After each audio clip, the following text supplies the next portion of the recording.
Good morning students. बच्चों, अभी हमने इससे पहले शब्द रूप किए हैं। शब्द रूप के बाद अब हम उपसर्गः, यह शीर्षक है आज के पाठ का, इसे हम करेंगे। इससे पहले जो हमने शब्द रूप किए हैं उसका केवल अभी आपने उन शब्द रूपों को लिखा है और उसे याद करना है।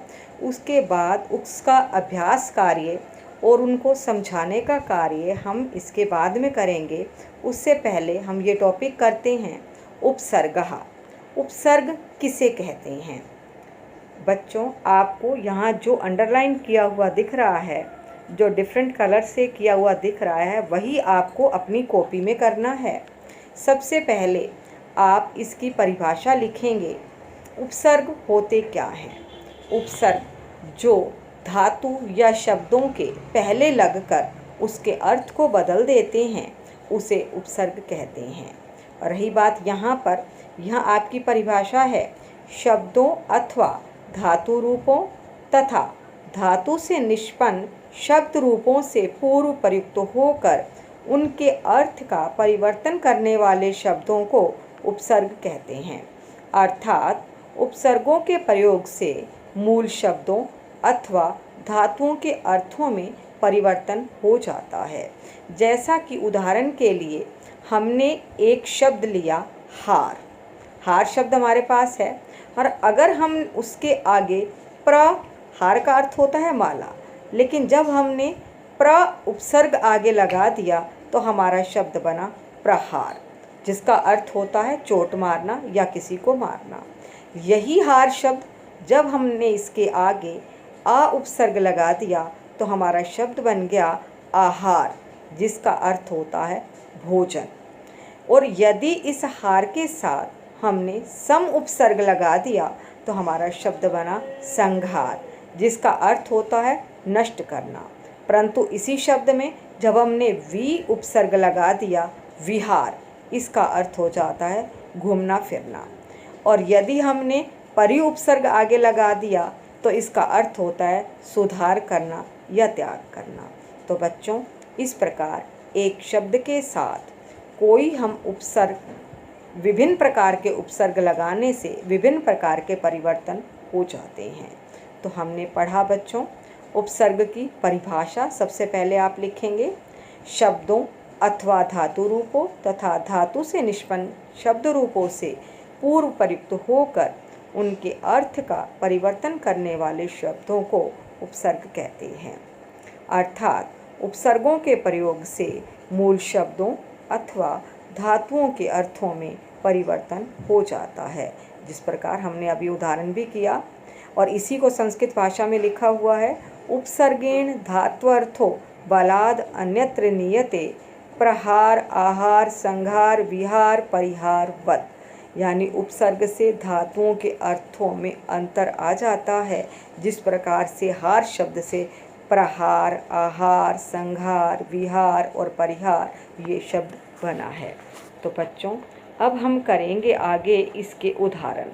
इन उपसर्गों का अलग से स्वतंत्र रूप से कोई अर्थ नहीं होता है, लेकिन जैसे ही ये धातुओं और शब्दों के साथ लगते हैं तो ये अर्थवान हो जाते हैं।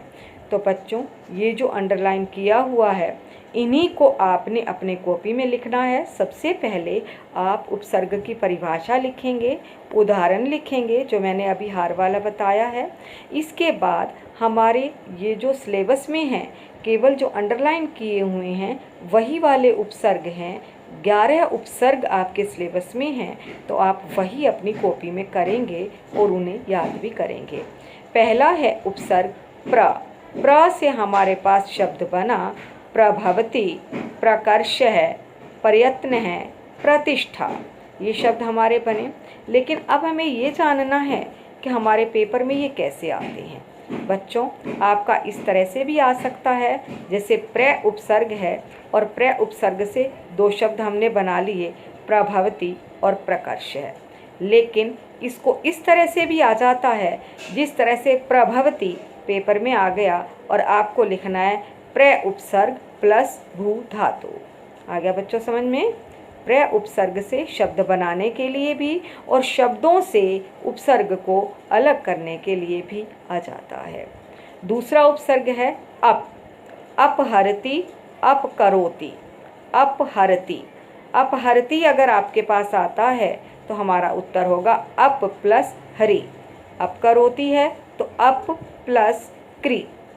अनु, अनु से हमारा शब्द बना अनुगच्छति और अनुसरति।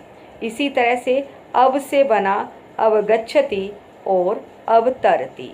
तो हमने शब्द बना लिए, इससे आपको केवल उपसर्ग लिखना है और उससे बनाए हुए शब्दों को लिखना है। आप पर ध्यान रहे, पेपर में आपका जैसे अवगच्छति आ जाता है तो आपको लिखना है अव प्लस गम धातु, यानी हमने उसमें से उपसर्ग को अलग कर दिया। निर, निर उपसर्ग से निर्गच्छति, निराकरोति। इसके बाद है वि। विजयते, विहरति। वी प्लस जी धातु से बना है और वी प्लस हरि से विहरति बना है। नि, निगदति और निपतति। इस तरह से अधि, अधि से अधिराजते, अधिशेते। अधिपूर्वक राज धातु है, अधिपूर्वक शी धातु है, तो ये हमारे शब्द बने इससे। इसके बाद है हमारे पास प्रति। प्रत्युपकार और प्रत्यवदत। प्रत्युपकार, क्योंकि इसमें प्रति प्लस उपकार ये हमारे पास शब्द है। प्रति हमारा उपसर्ग है प्लस उपकार, प्रति प्लस उप प्लस क्री अगर हम धातु पर जाते हैं तो।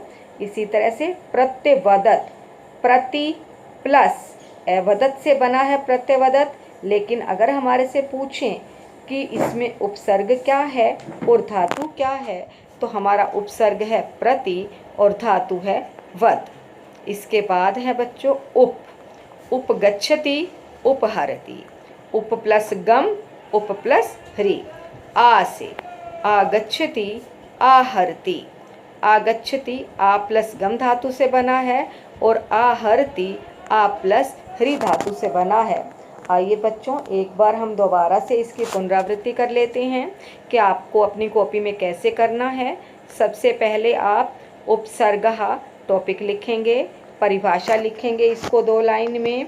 उसके बाद उदाहरण लिखेंगे जिस प्रकार हार शब्द से माला से प्रय प्लस हार लगाते हैं तो मारना अर्थ बनता है। अगर हम उसके आगे आ लगाते हैं तो उसका अर्थ भोजन हो जाता है। उसके आगे सम उपसर्ग लगाते हैं तो संहार शब्द बनता है जिसका अर्थ होता है नष्ट करना। यदि उसके साथ वि उपसर्ग लगाते हैं तो उसका अर्थ बन जाता है घूमना फिरना, और यदि परी लगा देते हैं तो उसका अर्थ होता है त्याग करना। ये हमने किया उपसर्ग की परिभाषा। इसके बाद हमारे सिलेबस में 11 उपसर्ग हैं, वो लिखेंगे आप कौन कौन से हैं और उससे क्या क्या शब्द बने हैं। बच्चों वैसे तो इसके वाक्य भी बनाए हुए हैं आपके पेपर में, तो इस तरह से वाक्य आ सकते हैं। तस्य प्रयत्न है कदापि वृथा न भविष्यति। अगर इस तरह से आ जाता है, प्रयत्न के नीचे अंडरलाइन किया हुआ होगा तो आप लिख सकते हैं प्रय प्लस यत्न है शब्द हमारा है। तो हम करेंगे केवल उपसर्ग और उसके शब्द। प्रय उपसर्ग से यहाँ 4 शब्द बने हुए हैं, आप कोई भी 2 बना सकते हैं। फिर उसके बाद आ जाता है अप से अपहरति, अपकरोति। अनु से अनुगच्छति, अनुसरति। अव से अवगच्छति, अवतरति। निर से निर्गच्छति, निर का रे हलंत है इसलिए ये ग के ऊपर चला गया, निर्गच्छति, निराकरोति। और इसके बाद वि से विजयते, विहरति। नि से निगदति, निपतति। अधि से अधिराजते और अधिशेते। प्रति से प्रत्युपकार है, प्रति प्रत्यवदत। उप से उपगच्छति, उपहरति। और आ से आगच्छति और आहरति। बच्चों ये हमारा छोटा सा टॉपिक था उपसर्ग।